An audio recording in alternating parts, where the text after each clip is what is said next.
Hello and welcome. You're watching Middle East Now on I24 News. I'm Laura Sellier. The IDF says it has killed more than 100 Hezbollah operatives during a ground offensive in southern Lebanon over the past week. This is Prime Minister Benjamin Netanyahu calls on the UN to withdraw its peacekeeping force from the border. He says Hezbollah is now using the UNIFIL troops as human shields. Our Middle East correspondent Ariel Osseran has the latest. The IDF deepens its ground offensive against Hezbollah's entrenchment across southern Lebanon. For more than 2 weeks now, Israeli troops have been scanning border villages, uncovering numerous weapons caches and underground sites. Each bullet, rifle, and missile represent Hezbollah's ongoing violation of UN Resolution 1701. We just raided a site that includes a hideout. Inside, we found 4 Cornet missiles, an AK-47, tactical helmets, and a vest, a crate with surveillance equipment, and a Quran, all ready for action. Many of the sites are abandoned, the IDF says, but there is some opposition. 25 soldiers were injured on Sunday in ground operations across southern Lebanon. 2 of them were in serious condition. The rest were lightly hurt. In one of the villages, the troops uncovered an underground compound more than 20 feet deep and apprehended a Hezbollah operative.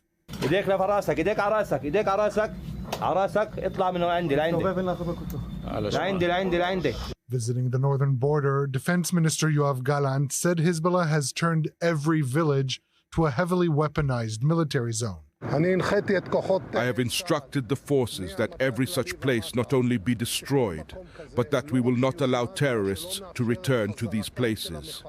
This is essential in ensuring the security of the residents of the north. For years, UNIFIL has turned a blind eye to Hezbollah's takeover of southern Lebanon. And with the terror group increasingly firing at Israel from nearby UNIFIL posts, IDF retaliatory strikes have also inadvertently hurt some peacekeepers, the army says. הגיע הזמן שתוציא את יוניפיל ממעוזי החיזבאללה וממרחבי הלחימה. צה"ל ביקש זאת שוב ושוב, והוא נתקל בסירוב שוב ושוב, שכל כולו מכוון לתת חומת מגן אנושית למחבלי חיזבאללה. הסירוב שלך לפנות את חיילי יוניפיל הופך אותם לבני ערובה של חיזבאללה. זה מסכן גם אותם וגם את חיי חיילינו. UNIFIL says its forces will maintain their positions, declaring that they respond to the United Nations Security Council, not to member states. The conflict right now between Hezbollah and Israel is not only a conflict between the two countries. This is really turning very soon into a regional conflict with catastrophic impact for everyone. So the responsibility is with everyone, definitely with the parties, but also with the international community. Throughout the day, sirens sounded in numerous communities in northern Israel, including the port city of Haifa, a result of many dozens of Hezbollah rockets. The IDF continued its airstrikes against what it says are Hezbollah targets, including wiping out the Nabatea market. This followed heavy rocket fire on Yom Kippur, the holiest day of the Jewish year, marked on Saturday, including a drone attack on central Israel that directly hit a nursing home in Herzliya. A total of 3 people were lightly wounded from shrapnel in northern Israel. This was the first time since 1973 that sirens were sounded in Israel on Yom Kippur. Israel's military operation is intended for it to be the last. And we've got air raid sirens blaring across the north as we speak in the city of Nahariya in northern Israel and elsewhere. Let's go up to Malkiya in the north of the country. Our correspondent Robert Swift is standing by. And Robert, we just heard in that report, we are now, after 2 weeks, getting a glimpse into just how much progress the IDF is making during that offensive in southern Lebanon. That's right. As you say, we're up in Malkiya, which is in the eastern end of Israel's border with Lebanon. And we've been observing throughout the afternoon and evening a battle which has taken place. You'll not be able to see it now because the sun's gone down.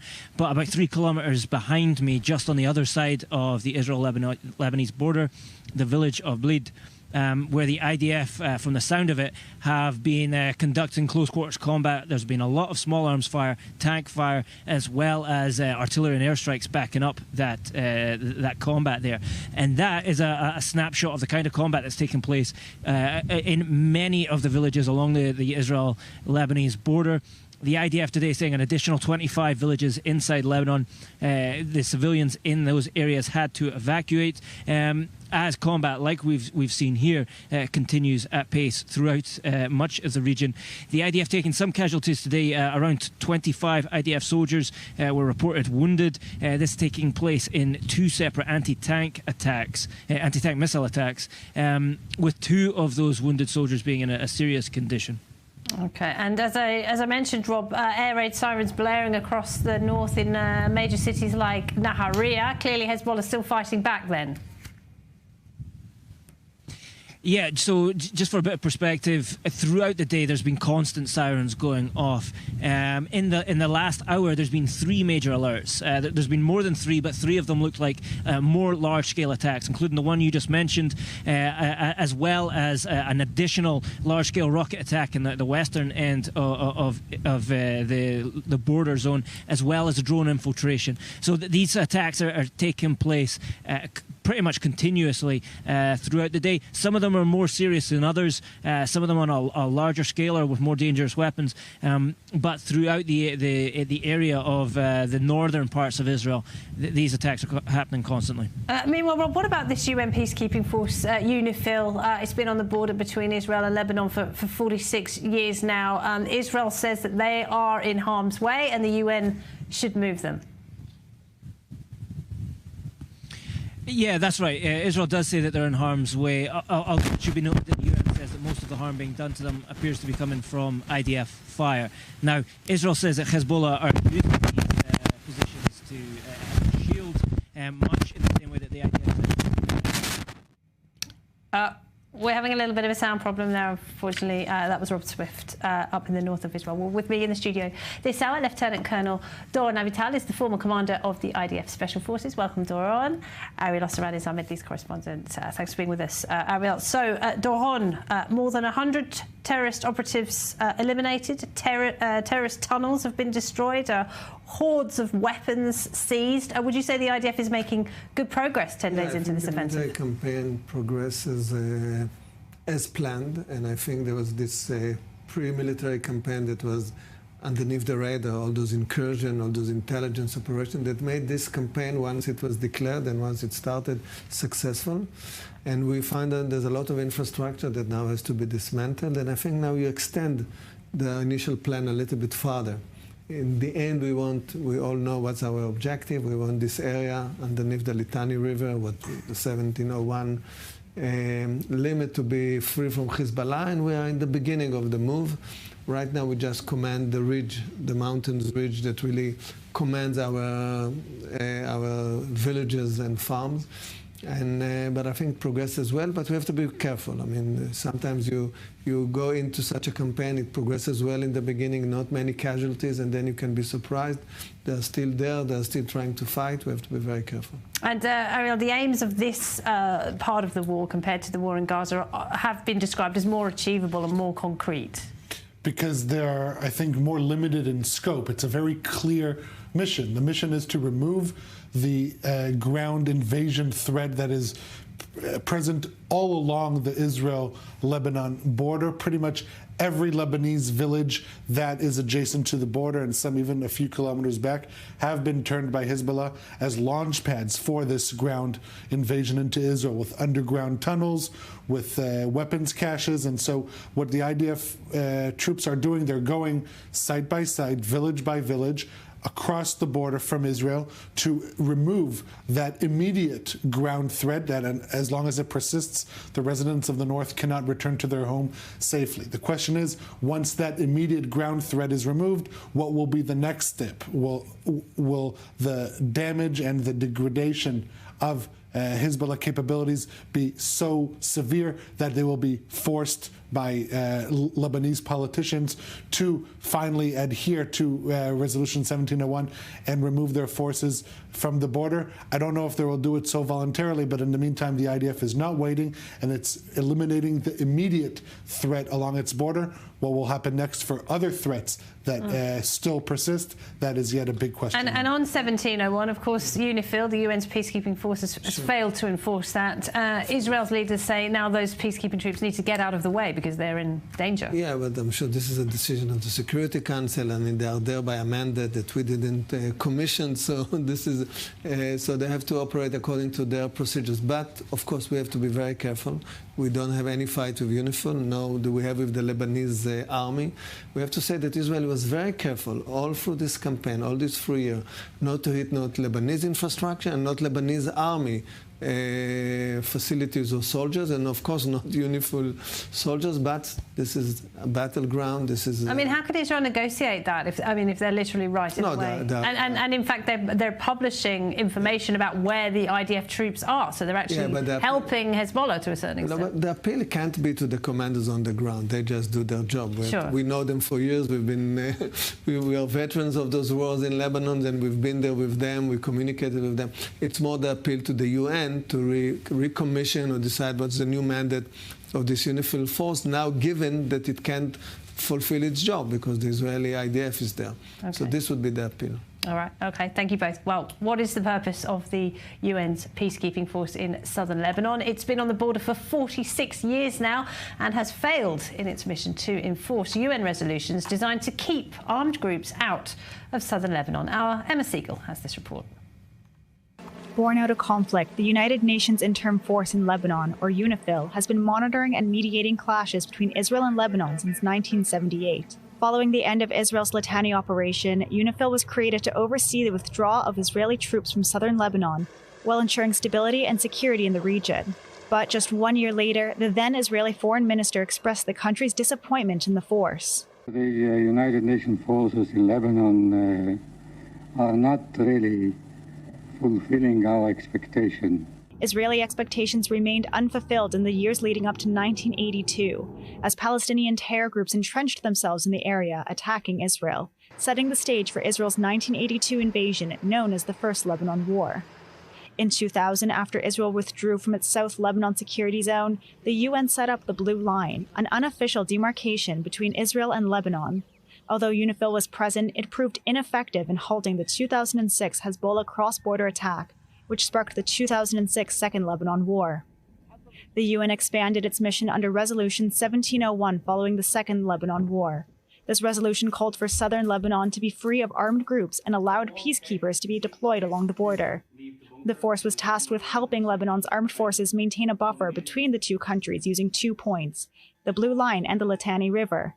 UNIFIL began operating in the 410 square mile area with 50 positions and a headquarters in the Lebanese town of Nakora.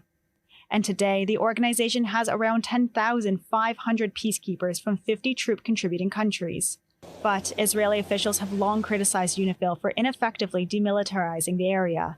Despite the large peacekeeping presence, the Iran-backed terror organization Hezbollah has built up its military presence and stockpiled weapons near the border with Israel. For years, Israel has warned the world that Hezbollah is violating international law and United Nations Security Council Resolution 1701, which prohibits the presence of armed militants and weapons in southern Lebanon. This was a resolution that the international community agreed on, and Lebanon and UNIFIL failed to enforce. Now, though UNIFIL was meant to be a temporary force, it has been in place for 46 years, making it one of the longest-serving peace missions in the world. Well, the United States has just confirmed it will be deploying its THAAD missile defense system to Israel. This despite a warning from Iran's foreign minister, who said the US will be putting its troops at risk by deploying the system to Israel. The system requires the deployment of some American troops to operate the system. Well, for more on that, we're joined by Colonel Rich Outson. He's a senior fellow at the Atlantic Council and a geopolitical consultant at Dragoman LLC. Thanks for being with us, Rich. So there had been some debate over whether or not the United States would deploy this system. How significant is this shift, do you think? Well, I think it's important in two ways. The first is that it's another visual and practical evidence that the United States intends to protect Israel against the likely Iranian retaliation to the Israeli retaliation for the previous attack. And the second is that this is an asset that it's pretty a rare asset in that there's only 7 batteries of the sort in the entire U.S. inventory. So sending one of those 7 is sending a precious resource. And of course, there's combat zones and crisis zones all over the world. So this is really quite an important thing. I personally think that even though Israel has a tremendous layered air defense system itself, that THAAD is a unique asset. It's one of the most advanced air defense systems in the world, and it kind of gives a clue about what sort of attack I think at least Washington thinks may be coming. Well, does this put American troops at risk? Because a small number of US soldiers are required, aren't they, to operate the system because of its complexity? That's right. So the THAAD battery, if that's what we're sending, and again, there's only 7, I wouldn't think they'd send more than a battery, consists of, I think, 6 launchers, each of which has a basic load of 8 missiles. And of course, I'm certain that they'll send with reinforcements or resupply of the missiles themselves. Now, that takes that battery about 95 American troops to operate. So I don't take it too seriously when people say, oh, you're making a major new step by putting Americans in harm's way. Look, there's already so many thousands of American citizens in Israel, dual citizens. We have our diplomats and some military advisory or liaison staff there as well. So I don't think that is as much of a consideration. Now, they themselves will be less at risk from the probable rocket and missile attacks because they're operating one of the best anti-missile systems in the world. So to me, that's less of a concern. It's more really the political and strategic significance of the U.S. making this commitment that stands out. Yeah, of course, and we should point out there are American citizens being held hostage by terrorists in Gaza as we speak as well. This sends a strong message, though, doesn't it, Rich, not only to Israel, but also Washington's partners in the region who have been watching to see just how far the U.S. is willing to commit to an anti-Iran coalition. Do you think this will be welcomed by the Saudis, the Jordanians and others who look to the US for that security umbrella? Absolutely. And of course, the United States has worked over the last 3 or 4 years to wicker together Israel and many of the Arab countries in a regional air defense system. That's one of the reasons that the previous Iranian launches and Houthi launches have been less effective, because there's cooperation and collaboration from Jordan, from U.S. forces in the region, from other U.S. allies. What I think is critical for the allies to know here is that the U.S. is trying to tamp down escalation, talking through back channels to the Iranians and also directly to Israel to try to keep these exchanges within certain bounds. But saying you want de-escalation doesn't mean you don't prepare to defend as well. So I think it's an important sign of practical approach by Washington. They're saying, look, we don't want this to go any higher, but if it does, we're going to make sure that Israel and the Americans that are in Israel are protected as well. Colonel Richardson, we appreciate it. Thank you. Always good to be with you. Well, Iran, meanwhile, is stepping up its efforts to try to limit Israel's widely anticipated response to its missile attack on October 1st. The Iranian foreign minister has visited Saudi Arabia and Qatar in recent days. He's now in Iraq, while the Iranian Speaker of Parliament is in Beirut today. We're joined by Behnam Ben Taleblu. He's a senior fellow at the Foundation for the Defense of Democracy. It's good to see you, Behnam. So a diplomatic blitz by Iran in recent days. It's trying to rally the region in anticipation of that Israeli strike. How much success would you say that they've been having? Well, it's a pleasure to be with you. The style here, in my view, has a substance of its own, meaning the fact that these Iranian officials are traveling, are seen, and are meeting either with neutral countries or with U.S. partners is designed to help, A, bolster the regime's deterrence, as well as test the walls or the boundaries or the thresholds of what the U.S. and Israel can tolerate in the period of peace between these two exchanges. Peace is a word you wouldn't necessarily apply to what's going on in the rest of the region, though. So the Iranians are trying to generate deterrent dividends from being seen as not being afraid. This is also what they're trying to do in their domestic media space at the moment to complement these multiple foreign trips. Also worth noting that Iran's president met for the first time ever Russian President Vladimir Putin on the sidelines of a meeting in Turkmenistan, and is slated to meet him later at the end of this month at a BRICS conference in Kazan, Russia. Right, and just a few hours ago, the Iranian foreign minister, or an account associated with him anyway, put out a warning to the United States saying, do not deploy that THAAD missile system to Israel because you will be putting American soldiers at risk. We will also consider them to be a target. I mean, how do you think that they will be responding to the fact that the US has just completely ignored that warning?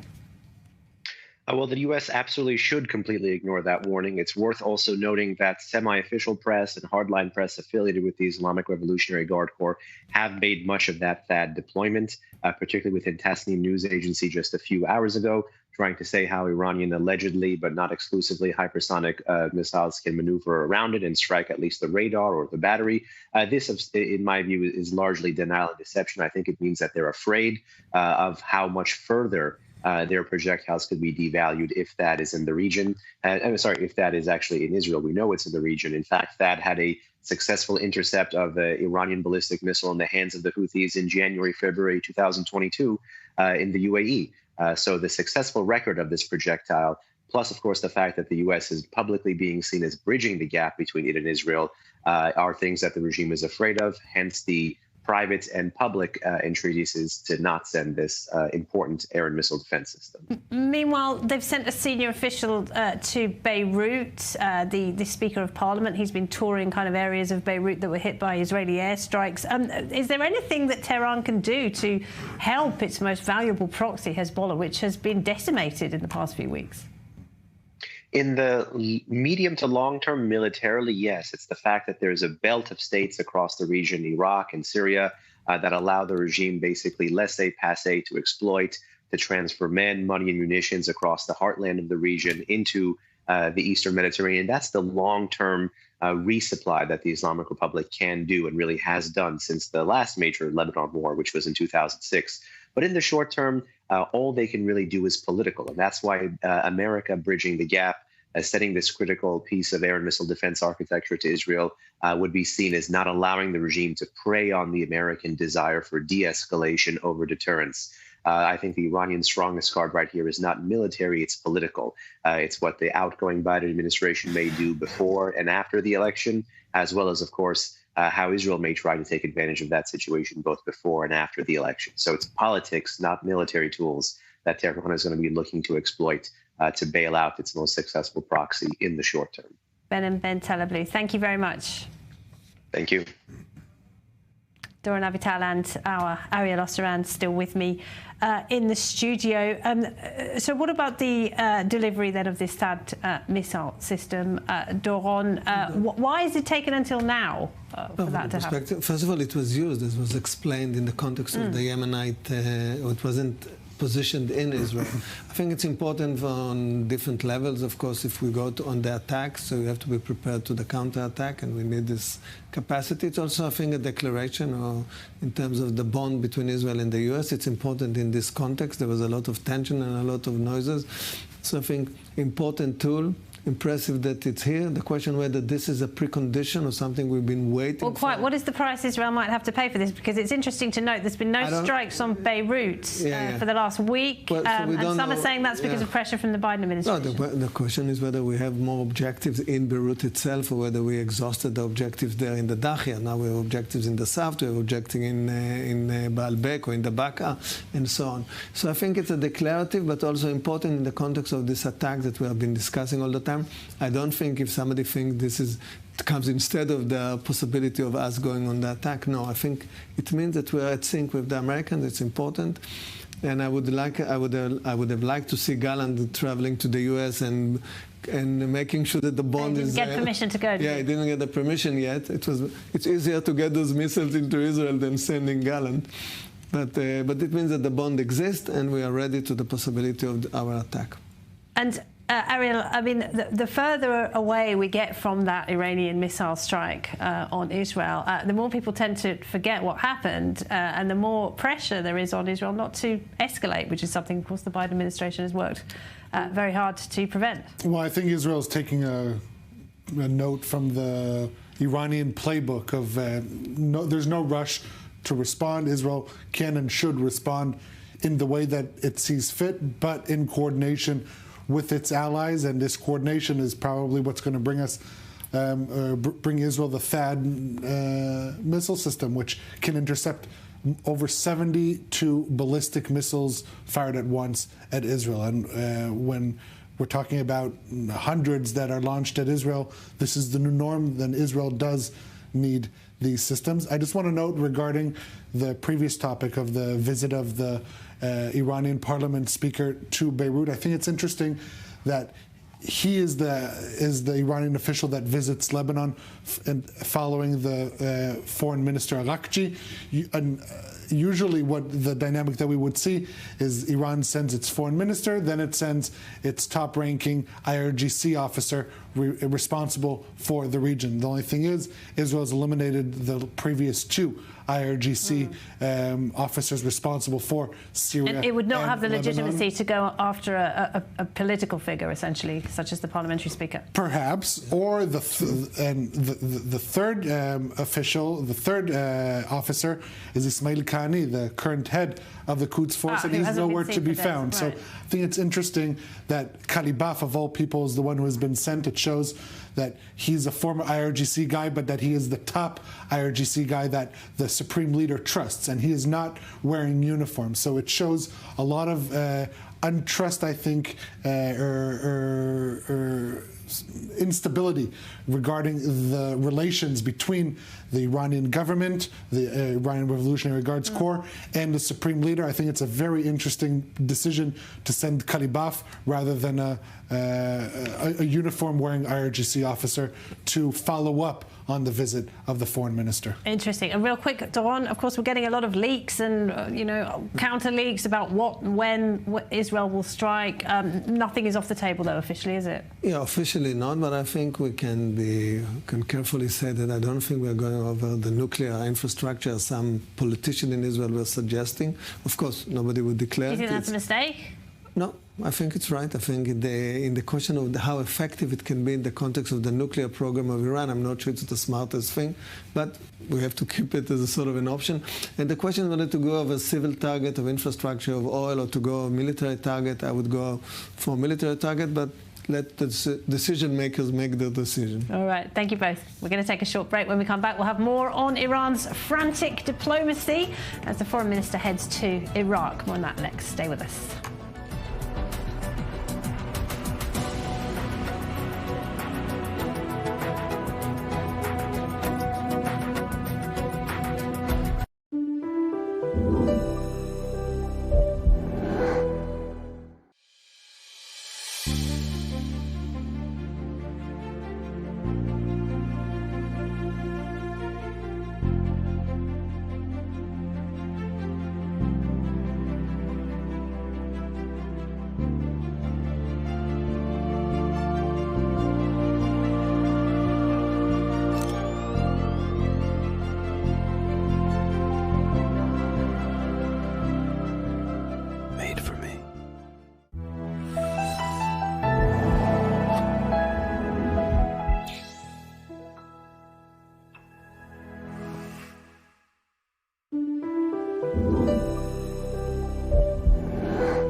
This broadcast is brought to you by Israel Bonds, the most direct and impactful way to support Israel.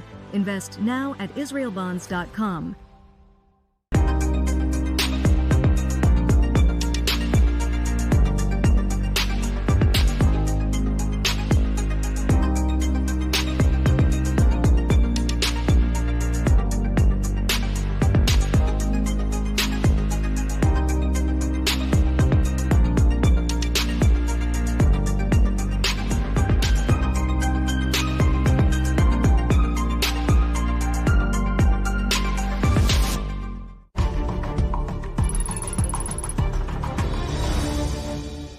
This broadcast is brought to you by Israel Bonds, the most direct and impactful way to support Israel. Invest now at israelbonds.com. Shalom. ¿Qué me trae por aquí? La necesidad impostergable de 600 millones de hispanoparlantes que ahora necesitan escuchar el mensaje judío e israelí en tiempos difíciles. ¿Cómo lograrlo? Cuento con ustedes para continuar llevando a lo más alto del mundo mediático una inquebrantable diplomacia pública al servicio de la verdad sin concesión alguna.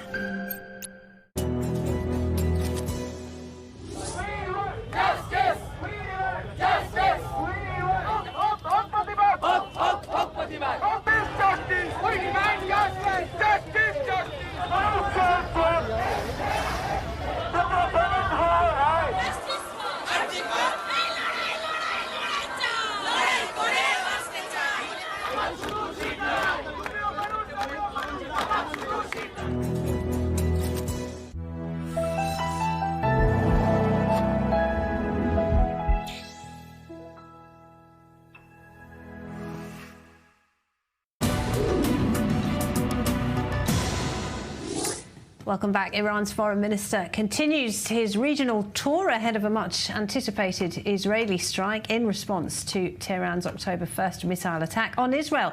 Abbas Araqchi is in Baghdad this Sunday. Iranian-backed militia in Iraq have warned that US bases in the country would be targeted if the US joins Israel in attacking Iran. Well, to talk more about all of that, we're joined by Entifad Kambar. He's the president and founder of the Kurdish Protection Action Committee and the former spokesman for the Deputy Prime Minister of Iraq. Good to have you with us, Entifad. Welcome. First of all, what kind of assurances will Mr. Araqchi be looking for during his visit to Baghdad today? Well, Laura, good to be with you as always. Araqchi is basically using the U.S. administration's narrative of not spreading regional war, which is complete hypocrisy. He's been waging regional war and his terrorist country for the past 4 years against the state of Israel from 7 directions and all over the region. Now they are using this narrative to achieve a ceasefire that is based on nothing. We all want peace. We want lasting peace, but we cannot have lasting peace with Hezbollah has tens of thousands of missiles on the border with Lebanon and border of Israel and threatening Israel every day. And we can't have peace when we have militias in Iraq outside the government, but paid by the government, which launched 192 attacks against Israel and the region and the Kurds until September 10th, and the number has increased by far. So I think the only way to deal with the Araqchi hypocrisy and the double standard is by punishing Iran, punishing terrorists, eliminating terrorism. Even the two-state solution that they're talking about, or any political solution, you and I know, and the people know, you cannot achieve any political solution with Iran still threatening the region and using their proxies in Yemen, Iraq, Syria, and Lebanon to threaten peace and stability. So this is exactly what I've been warning about, the new trend by Iran to start a war, then ask for ceasefire when they start losing. We must not give them this opportunity 100%.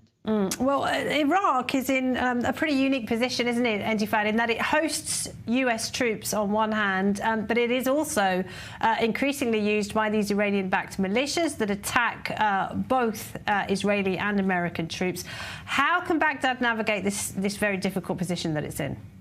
Well, I agree with you, Laura. I mean, Prime Minister Soudani has been holding the stick from the middle. He has one side strategic relationship with the U.S. and the other side, he's answerable to the militias who elected him, put him in power, and allowing him or not stopping them, if not allowing them, not stopping them from launching attack with Iraqi people's money and salaries. I don't think there's a stick to hold anymore. I mean, it's very much exposed. And the Shia coalition itself, the so-called the coordination framework, is now divided for those who are asking, are we establishing a state or are we working for the militias? If you think about it, a couple hundred rogue militias in Iraq, dragging Iraq into another abyss of a war.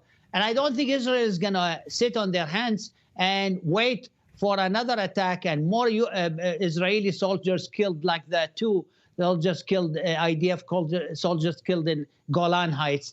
And I think this is dragging Iraq to an abyss of war and attacks by Israel and by the United States. Moreover, even sanctions and deprivation of oil revenues from the widespread reports of oil smuggling, dollar funding and smuggling and nefarious activities to fund Iran terrorist activities. And that's having a knock-on effect, of course, across the region.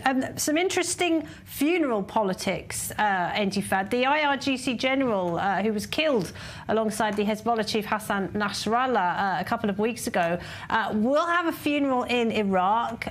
We're hearing there will be a ceremony at the holy Shia city of Karbala.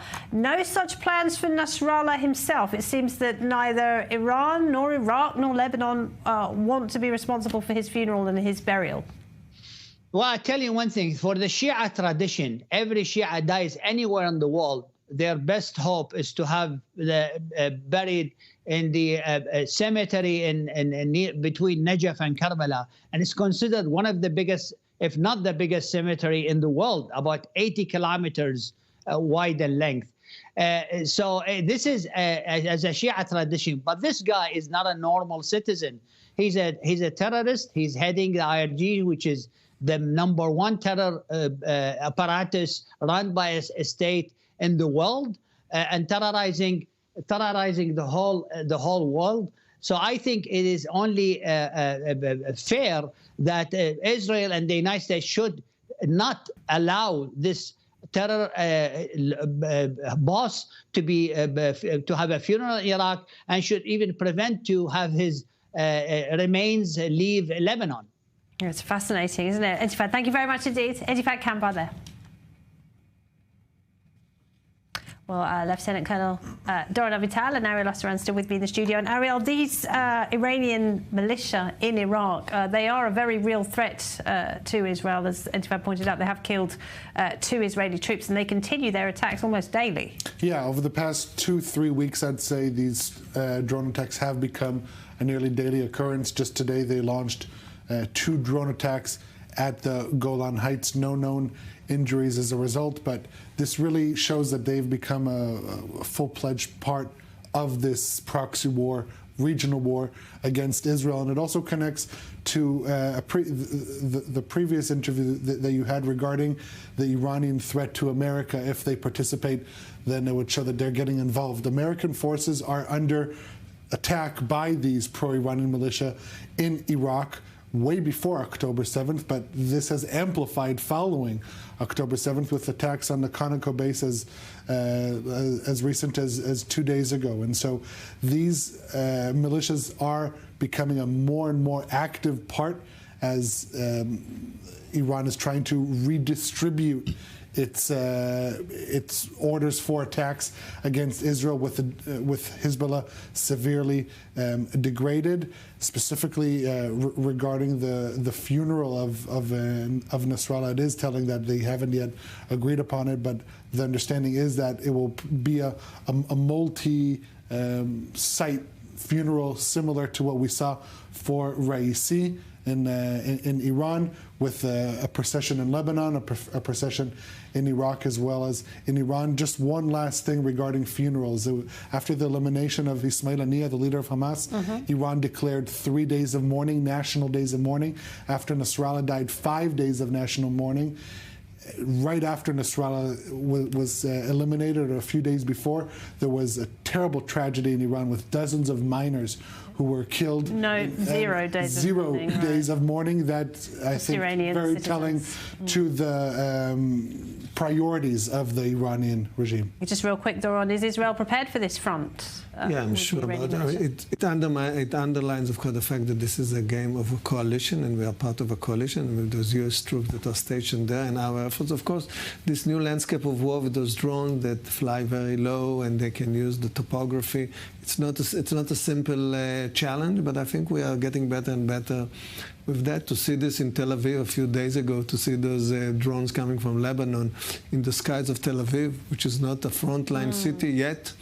It's quite a spectacle. Before that, there was a drone from the exactly, the one that actually killed someone, and then we were a little bit.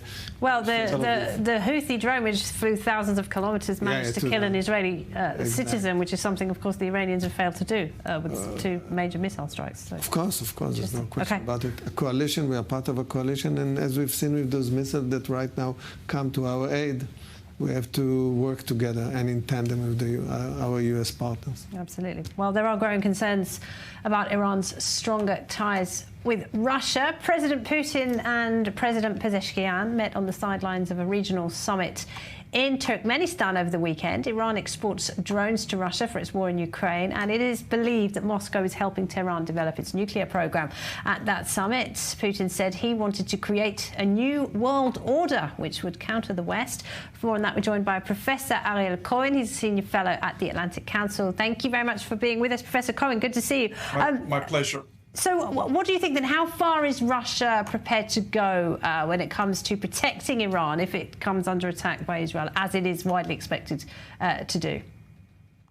First of all, Russia and Iran are talking to each other about removing American presence from the Persian Gulf or Arab Gulf for decades. I remember writing in the 1990s a paper quoting the then Russian foreign minister, later Prime Minister Yevgeny Primakov, and the Iranian then foreign minister Velayati in a joint statement calling to remove American presence from the Arab Gulf.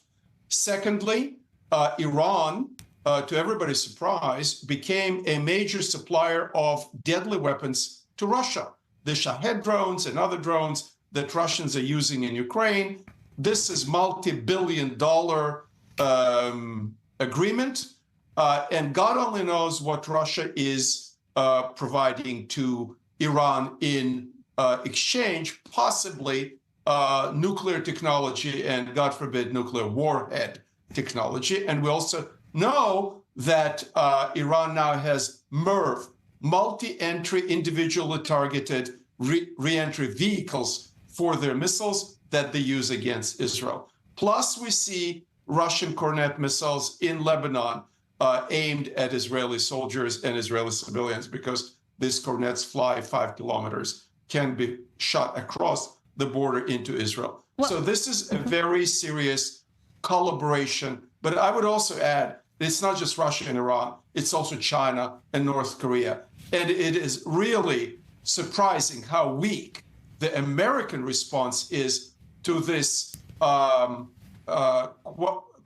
as they say in German, the four axis of resistance countries, not resistance to Israel, but resistance to the West and the United States, as Mr. Putin just mentioned. Right. Well, there are some signs, perhaps, of an awakening. At least in Europe, we saw that the British intelligence agencies warning recently that the biggest threat to stability in the UK right now is a combination of threats from both Russia and Iran. I mean, do you think that after years and years of trying to pursue negotiation with the regime in Tehran, there is a sense that Iran is not interested in peace, it is only interested in destabilizing the West? It is really amazing how people, especially on the left in Europe, are willing to close their eyes, like the three Buddhist monkeys, see no evil, say no evil, about Iran, whereas countries like Spain and Ireland are going out of their way to vilify Israel. Ditto, by the way, with the far left in the United States. If you go and look what professors, analysts, and others, either not necessarily paid by Iran, but often paid by Qatar in Washington, are saying, you may think that Iran is just, a goody two-shoes country that doesn't provide misogynist policies, doesn't hang gays from cranes, doesn't oppress their citizens, and doesn't engage in 5 proxy operations, the Houthis, Hezbollah Iran, Hezbollah Lebanon, and Hamas, and God knows who else. So Israel has its work made out for her to change the perceptions in Europe and the United States, as well as in the developing countries, to get people to understand what a vicious regime that is and how it's dangerous for the Iranian people, but also for the Middle East in general, not just for the Israelis, also for the Sunni Arabs. A new world order led by Putin's Russia and Iran is a frightening prospect indeed, isn't it? Professor Cohen, we appreciate it. Thank you. Thank you. Bye-bye. Well, meanwhile, Jordan has joined France and Spain in calling for a weapons embargo on Israel. Jordan's Foreign Minister Ayman Safadi criticised the international community for granting what he called impunity to Israel since the beginning of the war in Gaza. Joining me now, Dr. Nasser Al-Omari, writer and political commentator. Thank you for waiting, Dr. Al-Omari. Sorry to keep you waiting there. Thank you for being with us. A pretty bizarre situation, isn't it? Because on one hand, Jordan is calling for a ban on weapons sales to Israel, but at the same time, it is also threatened by the same enemies that Israel has, namely Iran and Hamas. It's been a year now. How is Jordan managing to balance this very difficult situation?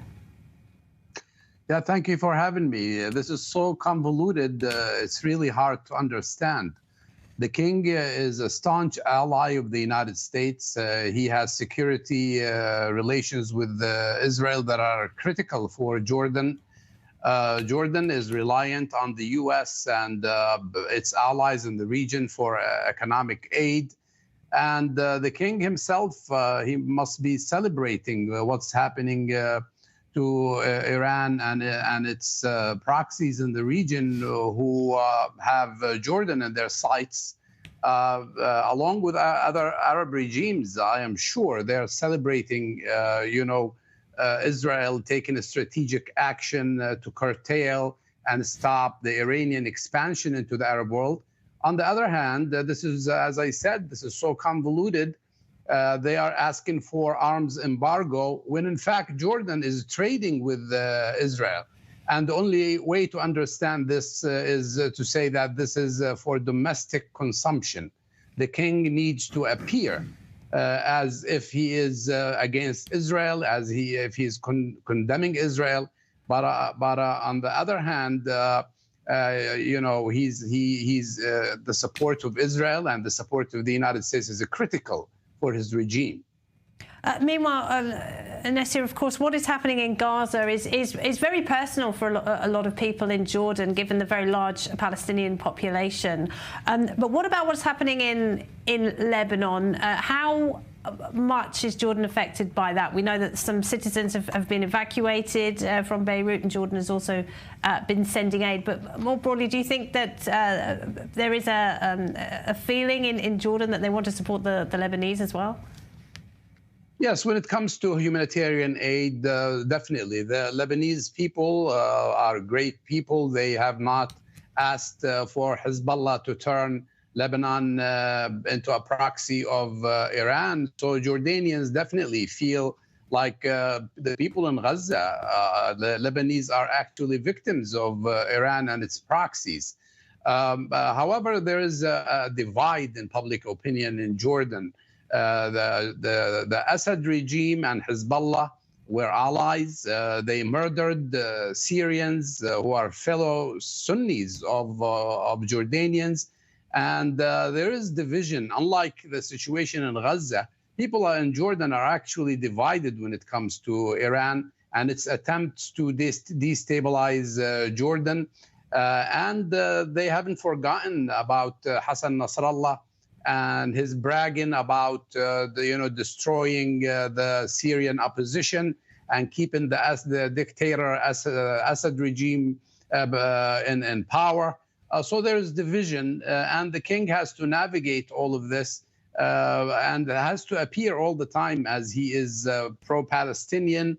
And it's in his interest to actually have peace in the region. All of what is happening right now, except for stopping the Iranian expansion, is viewed as negative, from a Jordanian perspective. Yeah, a lot of conflicting loyalties. Very interesting. Thank you very much, Dr. Nasir Al-Amari. Thank you. And Ariel Osseran, our Middle East correspondent, you have some breaking news for us.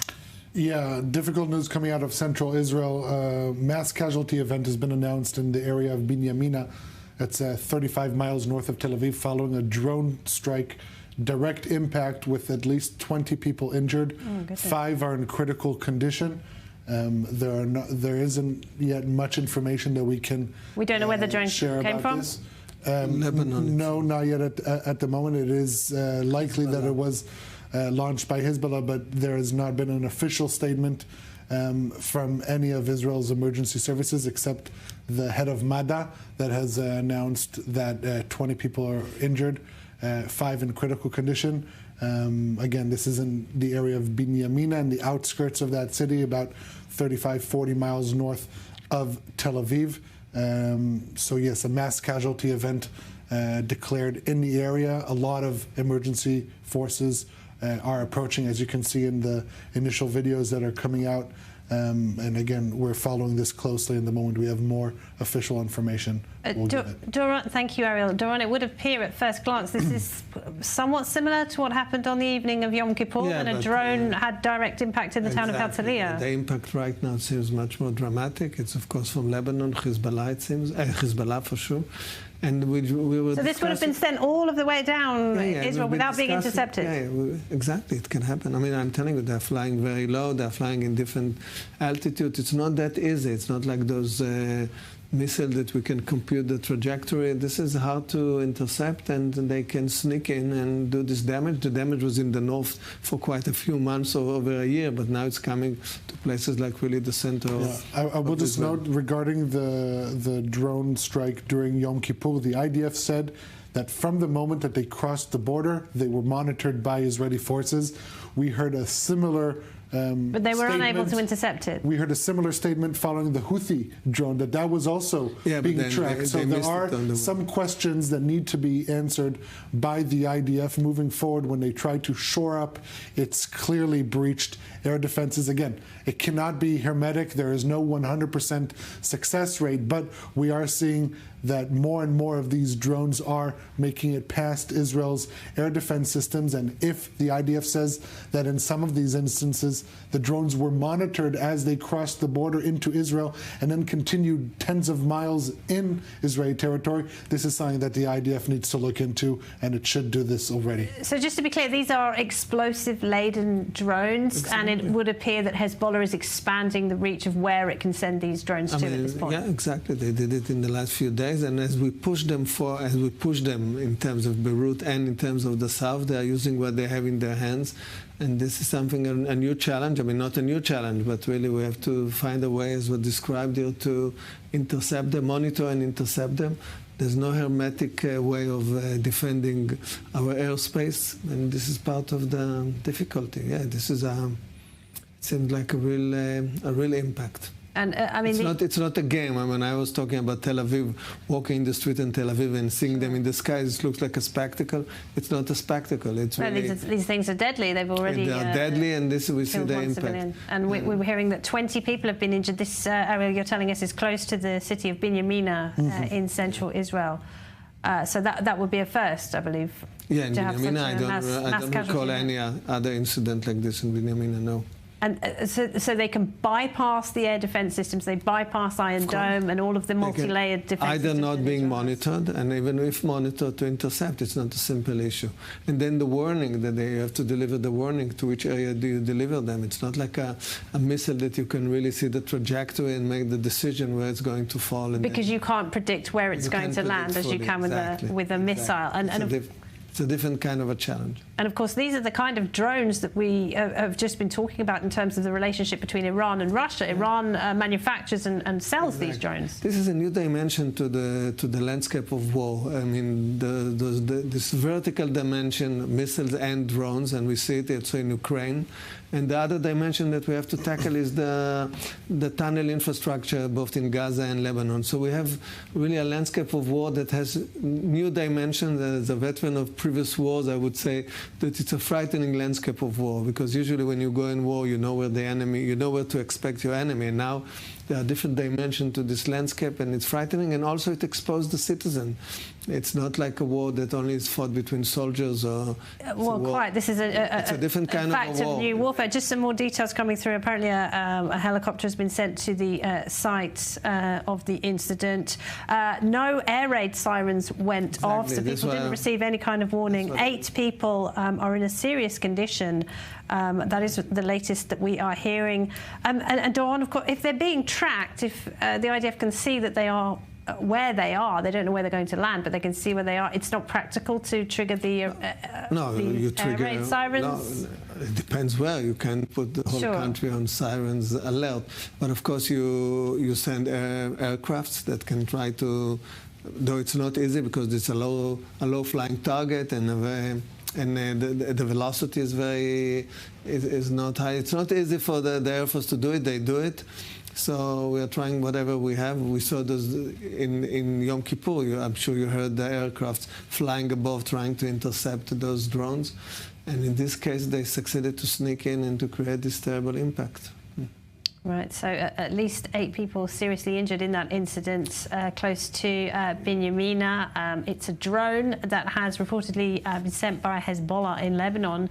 There we can see live images from the scene. This is in central Israel. This is the suburbs, I believe, of a busy town, the town of Binyamina. People, of course, would have been on their way back from work at this time. No air raid siren was triggered as that drone made its way, causing mass casualties close to Binyamina. And as we've been talking about here, there was a similar incident on the evening of Yom Kippur when a drone smashed into a building in Herzliya. Thankfully, there were no casualties. There was an air raid siren that time, though. And that's what saved the nursing, the residents of the nursing home. They were able to go to the shelter. Yeah. This would be a hostile aircraft intrusion alert, wouldn't it? That's what people would see on their phone. All right, we will keep you updated on that very worrying development here in Israel. At least 8 people critically injured after a drone attack from Lebanon. Do stay tuned. Do stay with us here on I24 News. Benita Levine is up next from me and the team. Goodbye.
Shalom and welcome to Jewish World Weekly. I'm Caleb Ben David, and each week we're going to bring you the latest from the Jewish world, from politics to religion, entertainment to the latest trends, and everything in between. Join me each week as we explore the global Jewish diaspora. Don't miss Jewish World Weekly only on I24 News. Want to stay on top of the news no matter where you are? Introducing I24 News' brand new news website. On our website, you'll find all the latest articles, interviews, and live broadcasts. Everything you need to know right at your fingertips, whenever you want it. So what are you waiting for? Download the I24 News app today.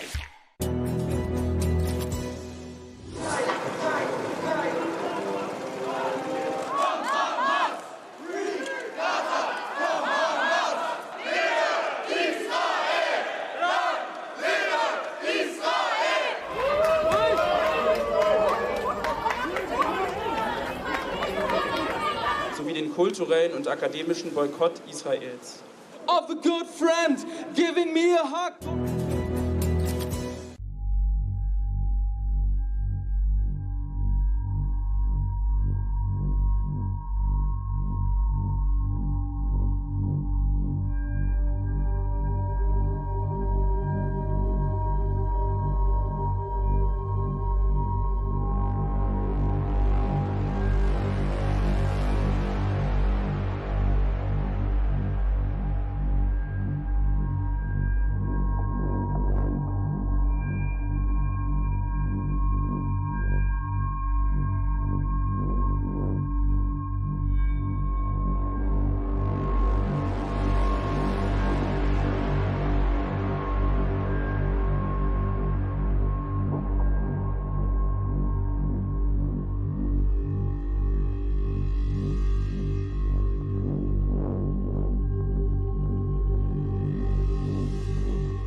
today's program, a Hezbollah drone strike in northern Israel on Sunday evening. At least 20 people are injured in the Binyamina area just a short while ago. Meanwhile, inside southern Lebanon, more than 25 Israeli soldiers are wounded while fighting against the terror group. We bring you the latest developments. The Pentagon announces the deployment of a high-altitude air defense battery to Israel.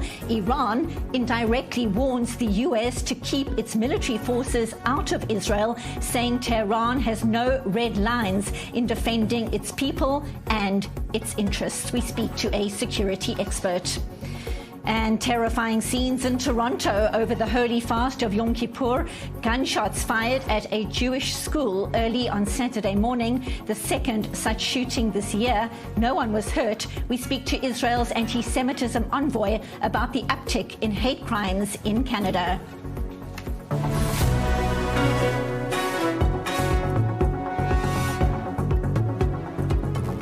This is the rundown on I-24 News. I'm Binyamina Levine. Red alert sirens sounding across major parts of northern Israel just a short while ago, and confirmation that at least 20 people have been injured in a drone attack in the north in the Binyamina area. More on this breaking news development coming up very shortly.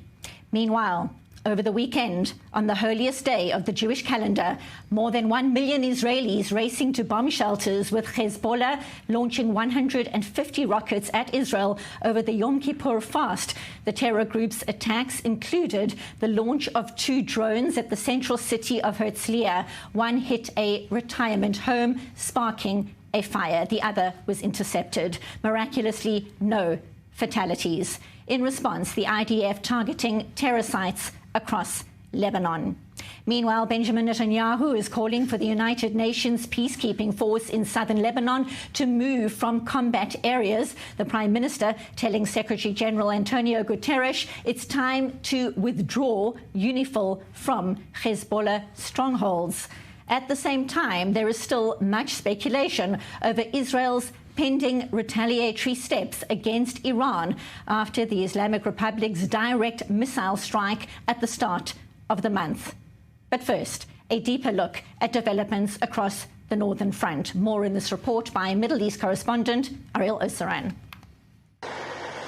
The IDF deepens its ground offensive against Hezbollah's entrenchment across southern Lebanon.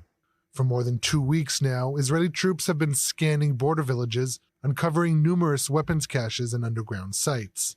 Each bullet, rifle, and missile represent Hezbollah's ongoing violation of UN Resolution 1701.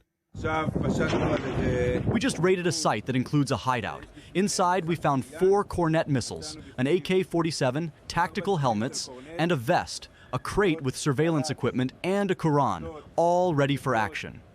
Many of the sites are abandoned, the IDF says, but there is some opposition. 25 soldiers were injured on Sunday in ground operations across southern Lebanon. 2 of them were in serious condition. The rest were lightly hurt.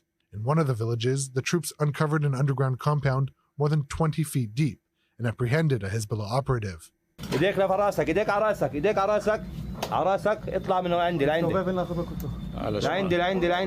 Visiting the northern border, Defense Minister Yoav Gallant said Hezbollah has turned every village to a heavily weaponized military zone. I have instructed the forces that every such place not only be destroyed, but that we will not allow terrorists to return to these places.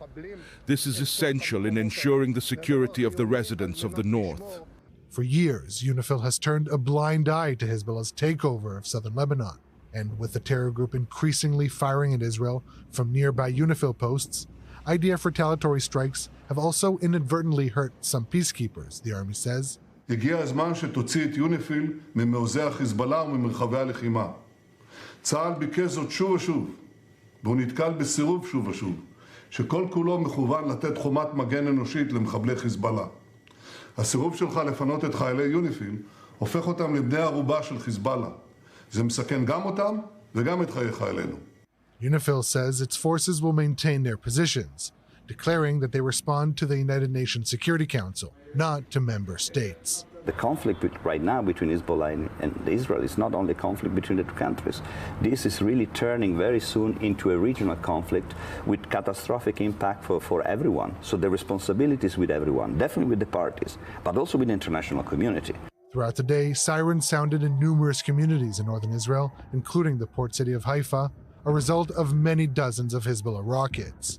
The IDF continued its airstrikes against what it says are Hezbollah targets, including wiping out the Nabatea market. This followed heavy rocket fire on Yom Kippur, the holiest day of the Jewish year, marked on Saturday, including a drone attack on central Israel that directly hit a nursing home in Herzliya. A total of 3 people were lightly wounded from shrapnel in northern Israel.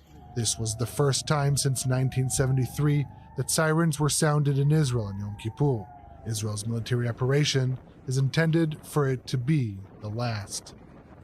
And now for the latest on the ground, we go live to correspondent Robert Swift. He joins us from northern Israel in the Kiryat Shmona area. And Rob, breaking news just a short while ago, this drone strike near Binyamina. What can you tell us? What update can you share? That's right. This is taking place in the centre of Israel. Now, some Israeli media is reporting that apparently there was 2 drones seen over the sea, or detected, I should say, over the sea. One of these appears was intercepted, but the other made it through the defences and appears to have struck. Now, from what we understand from the initial casualty reports, there's around 20 people wounded. About 5 of these are in serious condition, with the remainder in lighter status. It's understood that ambulances as well as military helicopters are dealing with the casualties as we speak. A developing situation indeed, and I understand just a short while ago the Home Front Command easing certain restrictions in that region. Tell us more.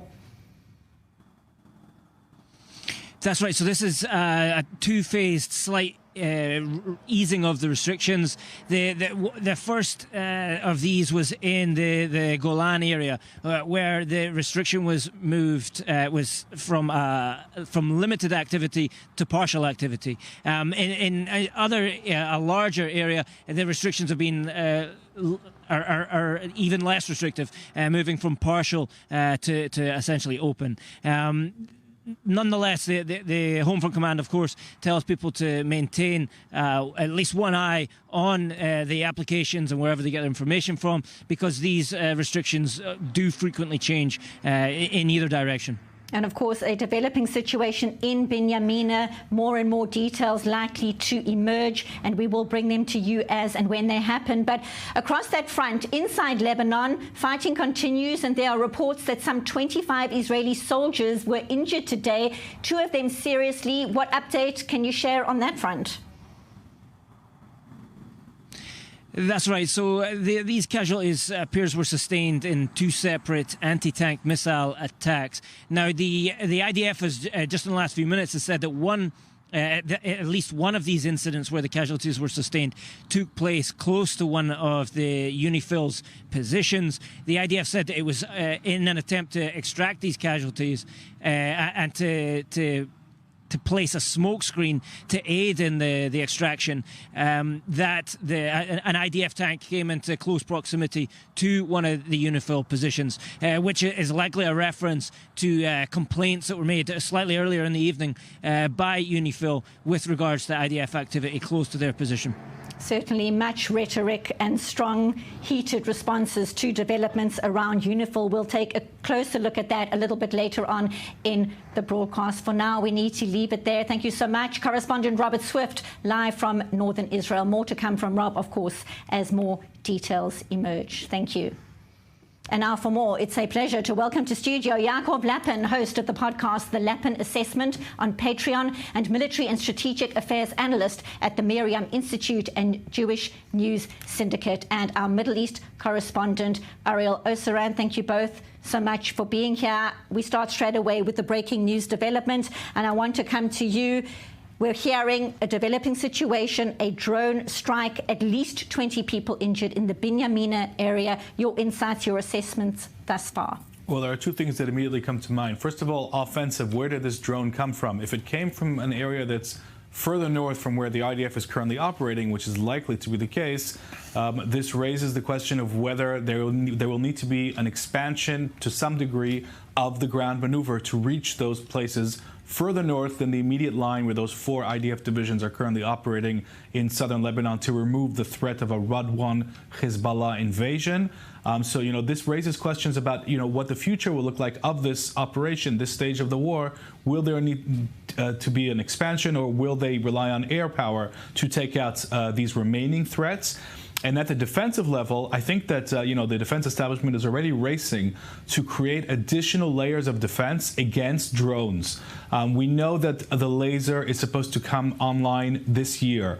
We know that the military is testing out the ability to use radar-guided machine guns, like the Vulcan gun, in order to create this additional layer, which basically pinpoint areas like military bases and sensitive installations will need going forward, because the drone threat is here to stay. Whatever happens, moving forward, we can see it in Russia and Ukraine. We'll see it in other places in the world. The drone threat is very easy for enemies to initiate. A lot of this technology is very cheap.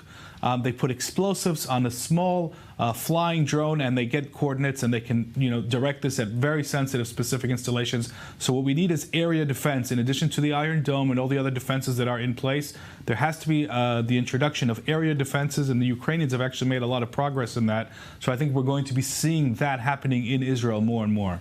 And of course, Ariel, this comes after the Yom Kippur drone strikes, which targeted the central city of Herzliya during the fast day, the holiest day on the Jewish calendar. Miraculously, nobody was killed in those drone attacks over the weekend. But now we are seeing right now a developing situation, another drone attack.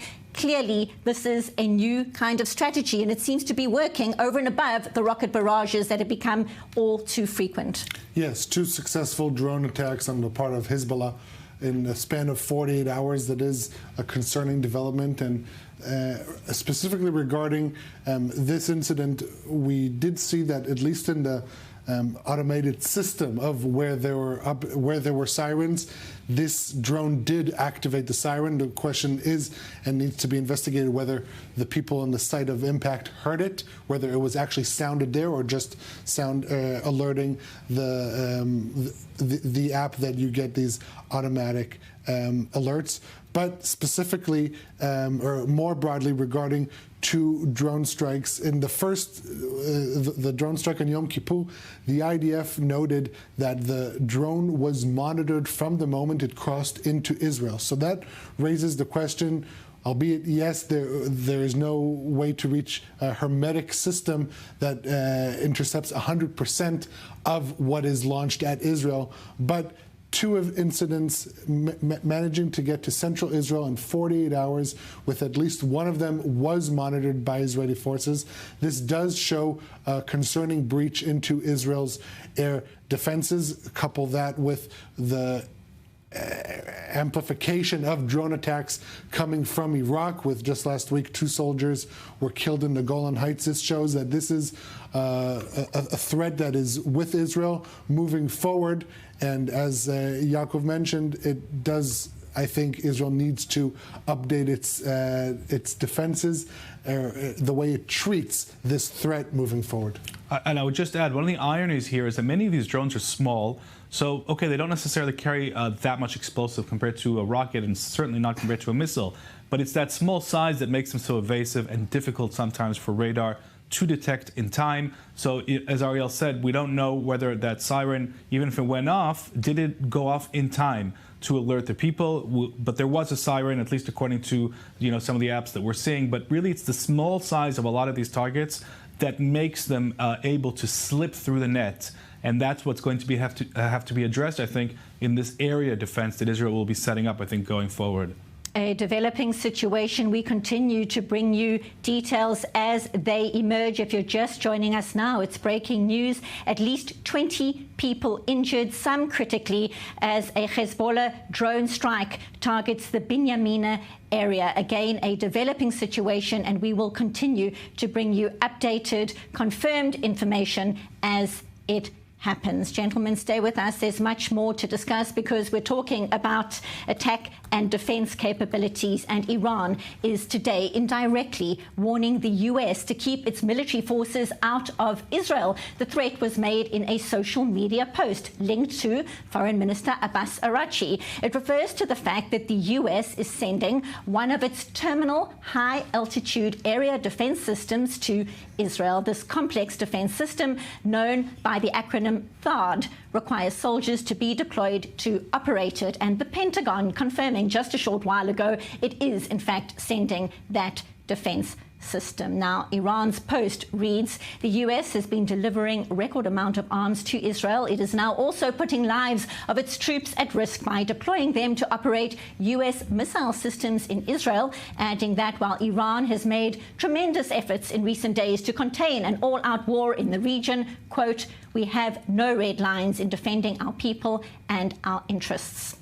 This, of course, all coming as Israel faces threats on several fronts, including from Hezbollah, Hamas, the Houthis, Iranian proxies in Iraq and Syria, and, of course, Iran itself. Yaakov Lapin, no one better to break down the significance of what is unfolding here in terms of the US potentially helping Israel here and the Iranian response so far.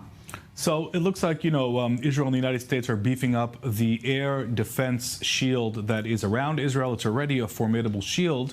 The THAAD system is something that the U.S. Army has been practicing getting to Israeli shores and setting up and integrating with the Israeli command structure of the air defenses, which is no small feat, by the way. We're talking about multiple systems, and now another one from another military has to hook into that, and one centralized network has to make sure that the interceptors are going to different places and not, going for necessarily the same target. It's a very complicated technological feat. In 2019, the U.S. Army, back then it was EUCOM, the European command where Israel was still under before it joined CENTCOM in 2021.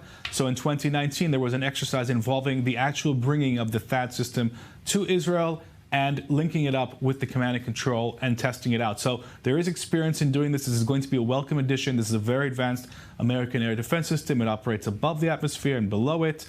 It can operate in the same ranges as Arrow 3 and Arrow 2. It's another opportunity to shoot down threats. Certainly welcome. Certainly going to improve Israel's defensive capabilities. And it seems to be telling us that the time is approaching for Israel's response. It's probably going to be not very long before we see that response coming. Which brings me to my next question, the likely targets. And we're hearing reports out of the US NBC, to be precise, saying the list of targets for retaliation does not plan to target Iran's nuclear facilities. That's according to US officials.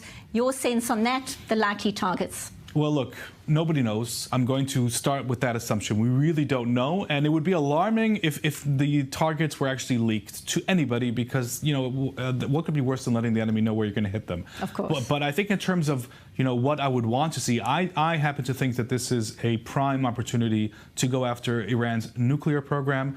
Its proxies are down. Hamas is out of the picture as a relevant regional proxy. Hezbollah is severely weakened.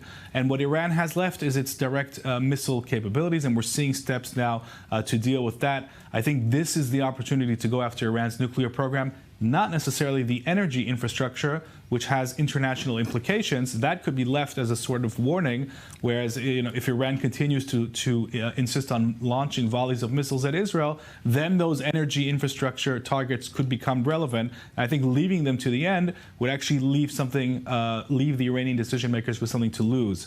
But certainly I would be disappointed if the nuclear program is left untouched, but we will have to wait and see. I think that nobody knows, and I also hope that nobody knows except the Israeli cabinet members and the upper military decision makers command structure who have to make these decisions. One would hope only the decision makers are in the loop on something as huge as this. Yaakov, Ariel, stay with us. Much more to discuss as we continue with our broadcast. Hezbollah in southern Lebanon has been showing its support for Hamas in Gaza for more than a year now, showing solidarity with the terror group since the day after the Hamas terror rampage and mass abduction in southern Israel on the 7th of October. Tens of thousands of civilians have been evacuated from their homes in the past year. And one of the war goals for Israel is ensuring the Hezbollah threat is removed so they can move back home. And despite the fact that much of the Hezbollah leadership has been eliminated by the IDF in a spate of targeted strikes in recent weeks, rocket fire towards the north persists, including today. And not to mention, of course, our breaking news at the top of the hour, a drone strike in the Binyamina area. Right now, for more, we welcome a resident of the northern city of Tzfat, Yehudit Menucha. Now, Tzfat is an ancient city of about 40,000 people, a large religious Jewish community. It's about 7 miles from the border with Lebanon. So, Yehudit, thank you for being with us. More than a year of these regular rocket and drone strikes towards the north, including Tzfat, where you are. What was it like living there? How's it been there? What is it like right now during a war? How do you feel right now? So I've had various degrees of feelings about it. I've been okay with the sirens and the bombs. Thank God. A lot of people do get very scared, but I'd say on the whole, my opinion in Tzfat is that there's a lot of emunah here. You know, we live in, as you say, a religious city. And so, you know, there's people kind of carry on. We have to. The thing that was very disconcerting for me recently was when the Lebanon situation started, and I was getting and hearing a lot of the helicopters. The helicopters are always something that is quite scary because we know that our soldiers are being rescued. And that for me was very disconcerting, far more than the actual sirens and the barrages of bombs that we experience regularly. Last week, we had 12 sirens.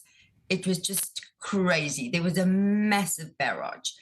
Also, 2 of the people that I work for, their neighbor has been hit. One of the people, the neighbor was hit. And the other one was my family that I work for. Their car was completely annihilated. Terrifying. As Yom Kippur came in. Absolutely really terrifying. I can only imagine. Children. And as you say, people in your community, you have emunah. I just want to translate. That means faith and belief. But do you have a safe room? Do you have a shelter to go to? And how long does it take you to get there? So what do you do when you hear a siren? So I have a separate toilet, and there's no windows, and I go in there. You know, that's my safe place. I have no bomb shelter near me. I'm in the old city, part of the artist colony, and there's no bomb shelter like close by. So, and I think also the running to bomb shelters can be quite dangerous. A friend of mine's house was hit in the Berea a while ago, and she subsequently moved out. They weren't there when it was hit, thank God. Right. And you know, she was running on the road and heard the sirens, and she hurt herself, you know, badly. So I think one has to be sensible. Absolutely. And we so appreciate you speaking to us. We so appreciate your refreshing perspective. Thank you so much for being with us, Yehudit Menucha, live from Tzfat. Be safe, be well. Thank you. Thank you. Thank you for having me. Have a good year. Incredible to hear people with so much faith. Terrifying to think that people don't have shelters living so close up north. An update now on the ground. Ariel Osaran, there are breaking news developments. What can you tell us? Yeah, more updates from this mass casualty event in the area of Binyamina, Wadi Ara.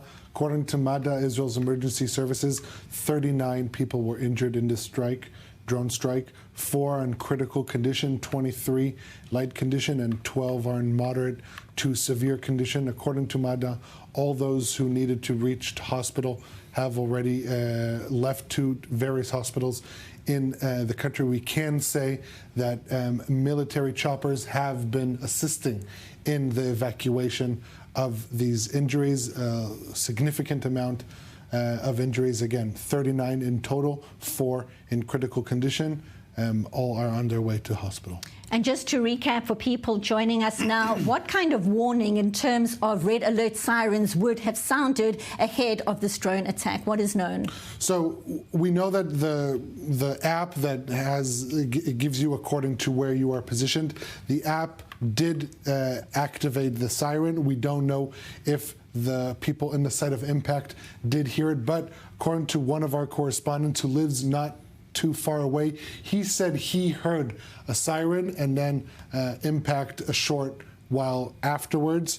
Again, this is under official investigation, but this is one of our men on the ground saying that he, from his home of residence not too far away from the site of impact, said that he did hear a siren. But again, this is an issue that is under investigation, and still no official word of this incident coming neither from the police or from MADA itself. These updates from MADA are simply from the CEO talking to various Israeli media outlets. And obviously a developing situation, more and more details coming from the ground, but we can confirm, as Ariel said, at least 39 people injured, some of them critically, as that Hezbollah drone struck in the Binyamina area just a short while ago. Again, we will keep bringing you details as they emerge. But very briefly, before we go to the break, Yaakov, the likely reaction out of the IDF to an incident like this? I don't think we're in the dynamic of action and reaction anymore. We are in a war against Hezbollah. Every side here is trying to do everything they can to destroy the capabilities and, in Hezbollah's case, target our civilians. And every side is throwing everything they can into this fight. So it's not that kind of dynamic, in my view, of action and reaction. Hezbollah was able to carry out this attack. This is still a fraction of what they had hoped to be able to carry out. They had thousands of drones, according to various assessments at the start of this war. And according to other assessments, now they've lost 2/3 of their rocket capabilities. They're down to 1/3. Also, their drone capabilities are a lot less than what they'd like. So there's still a threat. It's persistent, but it's a lot less than what they would like. And they're activating everything they possibly can. Yaakov, Ariel, stay with us. Much more to discuss. Right now, a quick break. But when we get back, our coverage continues. Staggering new details in the New York Times. It's reporting that Hamas delayed its assault on southern Israel while it worked to secure Iranian support for a major attack. Stay tuned. The rundown continues. Back in a bit.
This broadcast is brought to you by Israel Bonds, the most direct and impactful way to support Israel.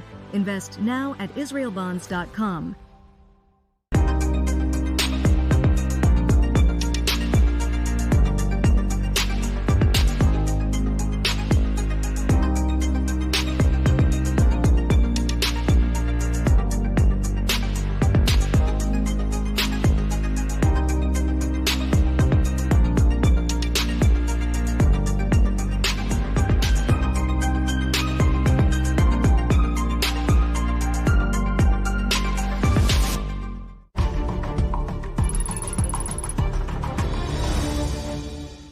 This broadcast is brought to you by Israel Bonds, the most direct and impactful way to support Israel.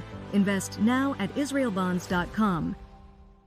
Want to stay on top of the news no matter where you are? Introducing I-24 News' brand new news website. On our website, you'll find all the latest articles, interviews, and live broadcasts. Everything you need to know right at your fingertips, whenever you want it. So what are you waiting for? Download the I-24 News app today.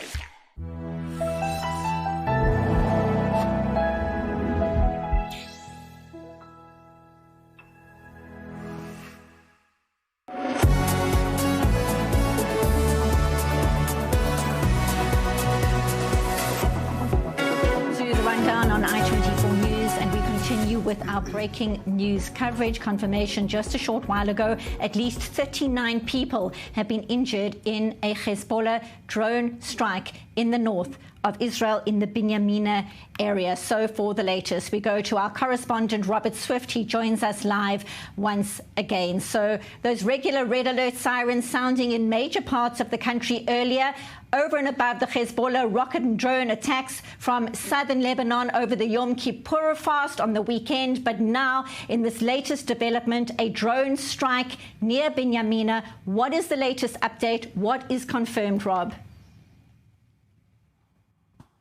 Yeah, so a major event taking place there, mass casualty event. At the minute, 39 wounded. Of those, 4, it's understood, are in a critical condition, with an additional 12 in serious condition. Now, the IDF has released a statement in the last few minutes saying that its Air Force downed one drone over the maritime arena, a drone that it says originated in Lebanon. Now, that it suspects originated in Lebanon. Now, this reporting from the IDF seems to be in line with reports in some of the Hebrew media, which said that 2 drones were detected over the sea. One of these was intercepted and the other impacted with the result of the casualties. Now, just in the last few minutes, Hezbollah has reshared a statement that it had made previously, warning Israeli civilians to move away from IDF military sites. This is likely an attempt by the organization to imitate, to mimic the calls by the IDF for civilians in Lebanon to move away from areas where the IDF intends to operate, and it may be connected to the event in which we're discussing. And again, Rob, any update from the Home Front Command? Any change to instructions at this juncture? Well, there has been an update in the last hour from the Home Front Command. This was actually, in most areas, this seemed to slightly reduce the severity of the restrictions. But the IDF did, in the statement it made that I referred to previously, talking about the interception of this drone, the IDF once again reiterated to Israelis to follow the instructions of the Home Front Command and to be aware of the fact that the instructions can change at any moment. Thank you so much, correspondent Robert Swift. Appreciate the live update. More to come from Rob, of course, as more and more details emerge from this breaking news development. Thank you so much, Robert Swift. Now, still in studio, military and strategic affairs analyst Yaakov Lappin and our Middle East correspondent Ariel Oseran. Yaakov, I'm coming straight to you. Your take on the Hezbollah reaction to this drone attack. What insights can you share? Propaganda and psychological warfare. They are imitating Israeli announcements, warnings to Lebanese civilians to move away from Hezbollah areas of activity. Now they are trying to do the same. They want to present themselves as an equal side to this fight, and they are basically celebrating their strike through this propaganda and psychological warfare efforts. That's all this really is at the end of the day. It's, part of a wider psychological warfare program that actually Hassan Nasrallah was in charge of directly while he was still alive. And he was really, in many ways, the master of psychological warfare. When he spoke, millions of Israelis listened and they didn't like what they heard, but they often believed him. And I think now we're seeing sort of a remnant of that. That's what this is. I wouldn't take it more seriously than that. But at the end of the day, the drone threat is serious. It is persistent. It is tricky, and it does require new layers of defense. And again, because of this threat is small, cheap, and easy to deploy, easier than rockets in many cases, this is something that we're going to have to be thinking about and dealing with for years to come. Certainly a concerning situation indeed. And Ariel, given the scale of what is unfolding in Binyamina, give us a sense of the emergency crews responding so far, the scope of what they are dealing with right now. Oh, we're talking about dozens of ambulances, numbers I've seen about 50 ambulances. But again, most of them have left the scene, taking the injuries to various hospitals. Some, as we mentioned, have been evacuated via multiple military helicopters that have assisted in the effort to evacuate the injuries. When this is announced as a mass casualty event, as it was in the first moments of this, then Israel, unfortunately, after October 7th, is a little better prepared, or at least it should be, following these events of mass casualties. And so sending such a large amount of emergency forces to the area is what Israel had learned the hard way, and hopefully it will be a way to potentially save as many lives of those who were injured. Again, we're talking about officially 39 injured, 4 in critical condition, but about 12 in moderate to severe condition. And so there's a lot of medical efforts right now to try and stabilize those who need stabilizing and fight for the lives of those who are in critical condition. A worrying situation indeed, and we keep bringing you confirmed information as we bring it to hand, not to mention, of course, our team on the ground with the latest developments. Gentlemen, stay with us. We continue with our coverage. Staggering new details in the New York Times. It's reporting that Hamas delayed its assault on southern Israel while it worked to secure Iranian support for a major attack. This all emerging after the IDF found notes in southern Gaza in January. More in this report by our Emma Siegel. On October 7, 2023, the Hamas terror group launched its deadly assault on southern Israel. Over 1,200 Israelis were murdered and 250 kidnapped to Gaza.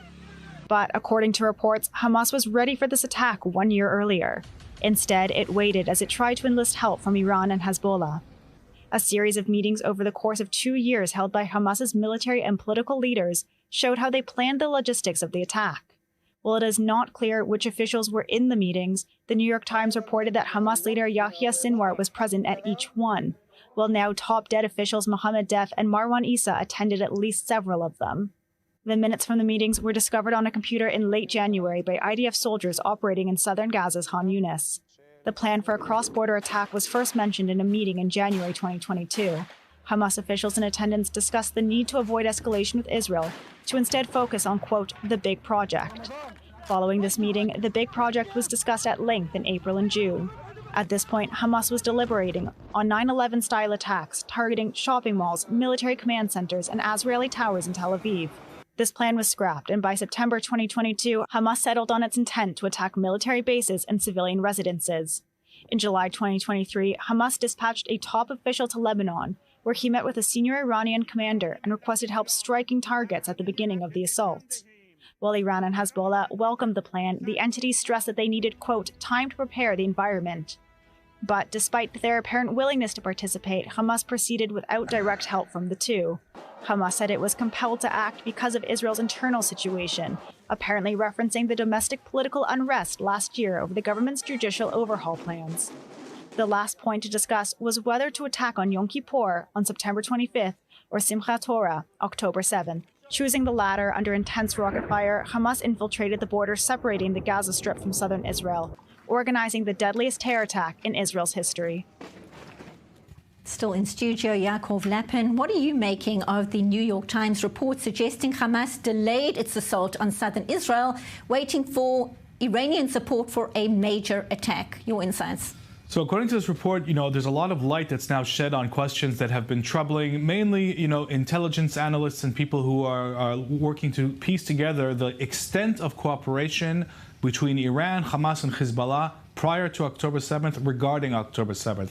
There were various theories out in the open about how closely they were coordinated, and whether Hamas surprised the Iranians and Hezbollah, or whether it didn't. And this appears to take us a step closer towards piecing together the picture in which Hamas basically marketed this idea of a mass murder ground attack. And that's no surprise because the Iranians equipped them to do this from day one, just as they equipped Hezbollah to do the same in the north.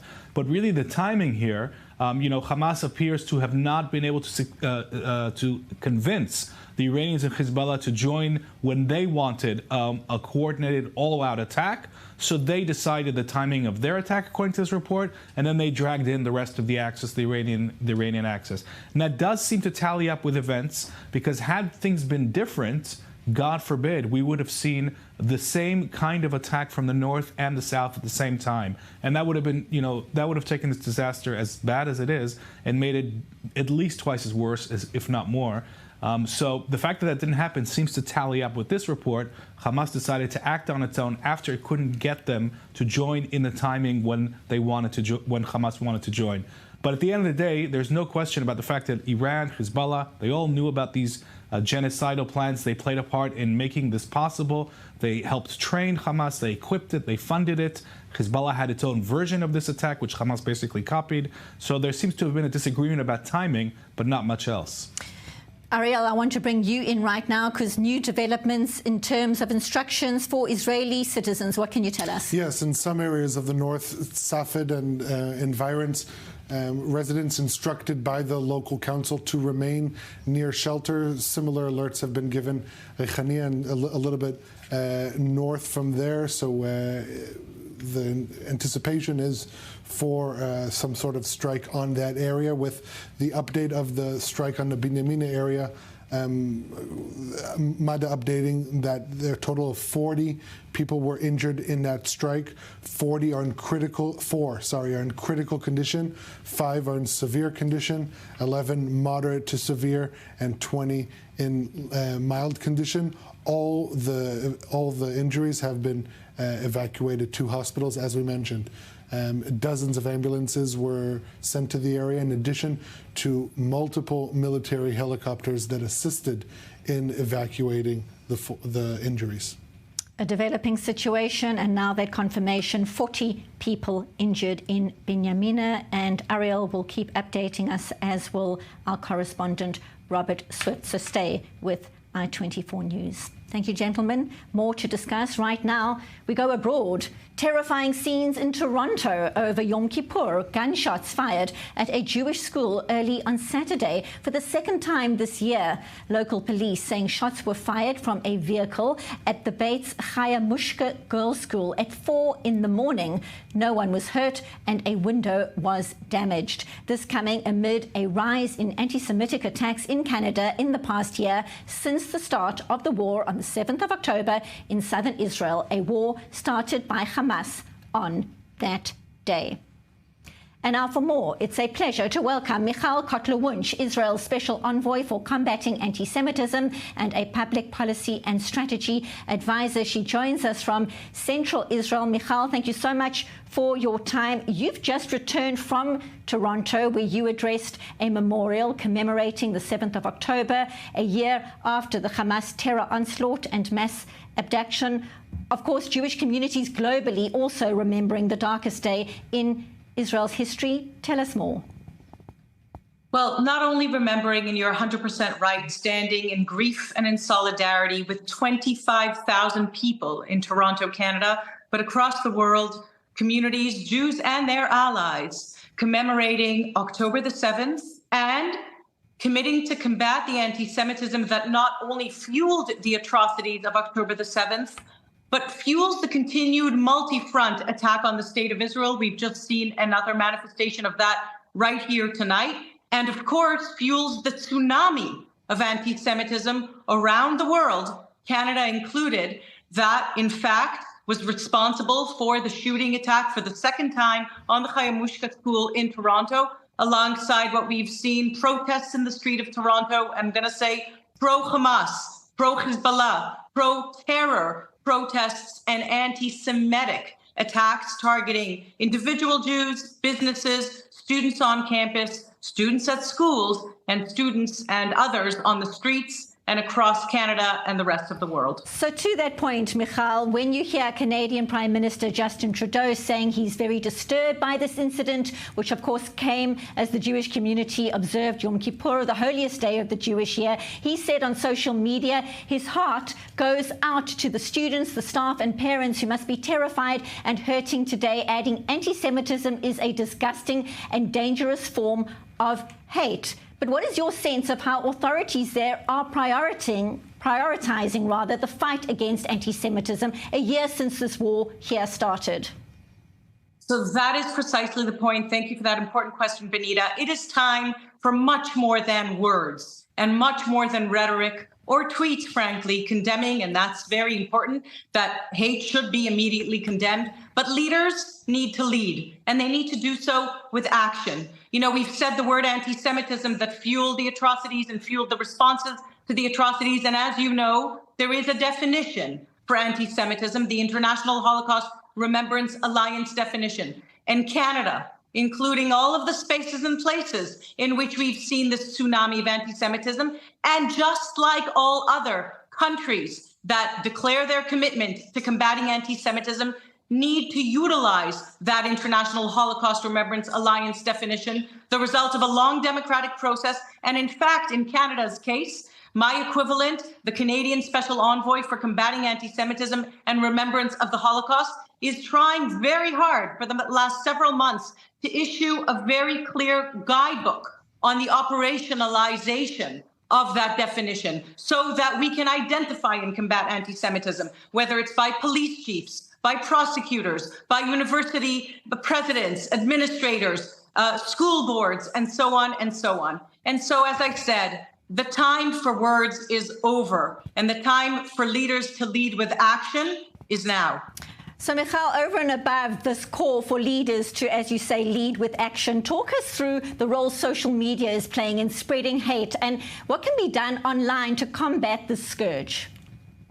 So you're 100% right that what happens online does not remain online. And we have seen the tsunami of anti-Semitism utilizing the online spaces, or the business model of the online spaces that polarizes and fragmentizes and enables to actually spread conspiracy myths, of which anti-Semitism is, enables to spread it and peddle it, including blood libel from the Middle Ages to the new strain of anti-Semitism that is anti-Zionism, that compares Israel with colonialist, settler, racist, apartheid, genocidal regimes. And in that sense, the online spaces too, just like the international institutions, just like the university spaces, the school boards and the corporations, have to be utilizing this critical instrument that I mentioned, the definition of anti-Semitism, because you can't identify something without defining it, and you can't combat it without identifying it, the International Holocaust Remembrance Alliance definition. Across every space and place in which we have seen the scourge of anti-Semitism with this tsunami in the aftermath of the October 7th massacre that we just commemorated. And you know, we are about to celebrate or mark Simchat Torah that was desecrated on October the 7th when it was Shabbat and Simchat Torah. We have to, at this moment in time, not only remind Jews around the world, but remind Israelis that this is a war on the state of Israel, on the Jewish nation state. And if we weren't sure of that before, then we can see testament to it, not only to the attack on the streets, but online of all who protect Israel's right to exist, not only Jews, but anyone identifying or self-identifying as Zionist is attacked on those social media platforms. And again, the time is now, in a never again is now moment that is, as I said, but one front of the attack of barbarism on our shared civilization. Never again is now. Michal Kotler-Wunsch, as always, appreciate your insights. Thank you so much for being with us live from Central Israel. Thank you for having me. And back to our breaking news developments. Middle East correspondent Ariel Osran, what update can you share? Yes, so regarding the incident near Binyamina, the official update is that 40 injured, 4 in critical condition, 5 in severe condition, 11 moderate to severe condition, and 20 in mild condition. According to MADA, all of them, all the injured, were taken to various hospitals around the country. Dozens of ambulances, also the assistance of multiple IDF helicopters were used to transport the injured. Now, this comes during a day of over 150 various launches by Hezbollah into Israeli territory. They have not yet claimed responsibility for this strike, but the IDF Home Front Command anticipating additional strikes from Hezbollah originating from southern Lebanon, again, an area that they're not supposed to even be in. So the residents of Safed and the environs were instructed to remain near shelter. That doesn't mean inside the shelter, but in anticipation of something happening in that area, to remain near shelter so that when they, to reduce the reaction time from the sirens. In addition to that, Kiryat Yam, one of the communities near Haifa, the municipality there, saying that they identified 4 drones launched into the area, and there were interceptors, and they didn't sound the siren because they were intercepted over sea. And this is one of the main questions. How did a drone for the second time in 48 hours make it as far south as the Binyamina area?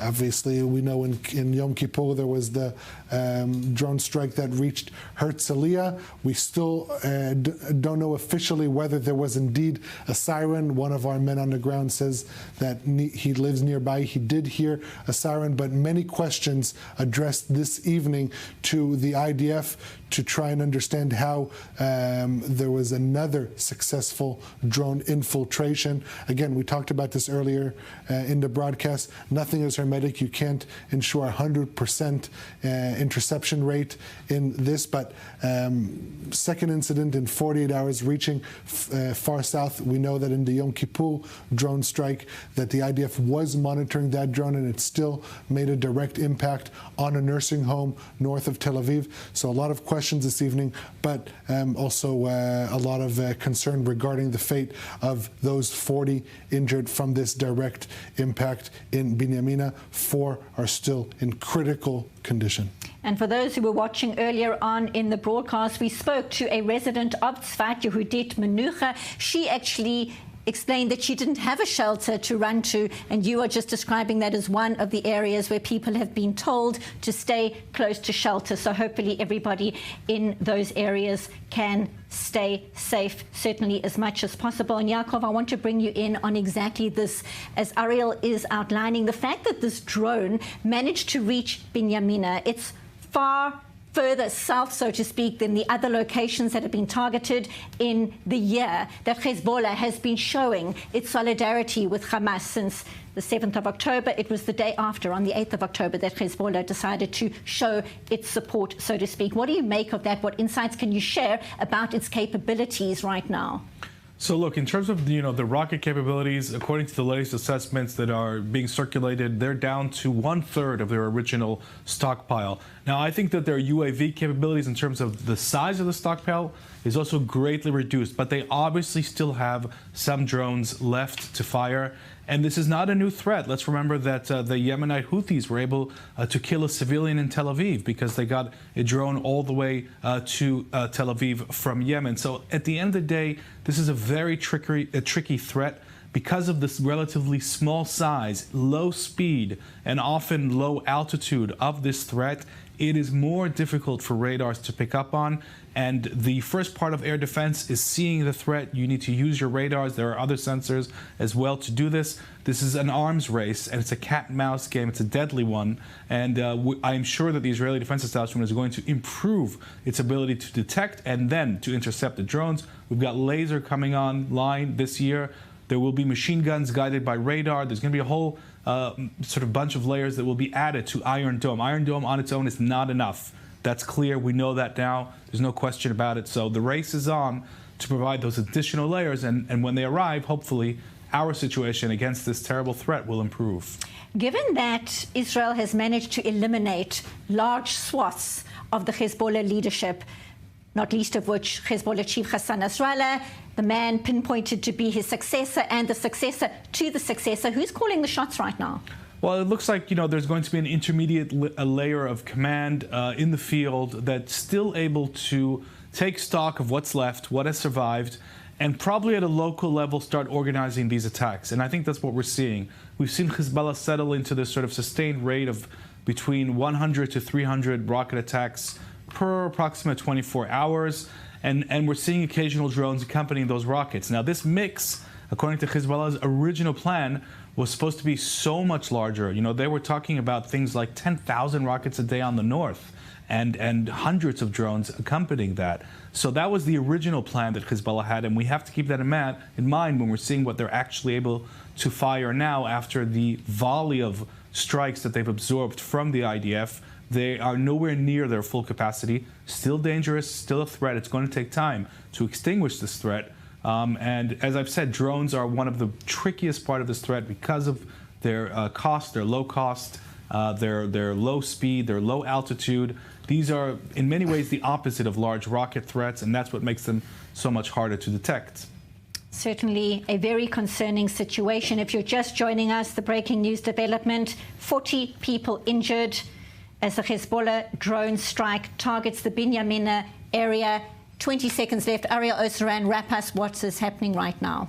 What's happening is that in various hospitals across the country, they are still treating the injured from this direct drone impact near Binyamina. 40 people injured, 4 in critical condition, 5 in severe condition, 11 are in moderate to severe condition, and 20 are in mild condition. All injuries have been evacuated, as I mentioned, and the IDF is investigating at this moment if there was indeed a siren in the area of impact or not. But again, this would be the second successful drone infiltration further than northern Israel in 48 hours.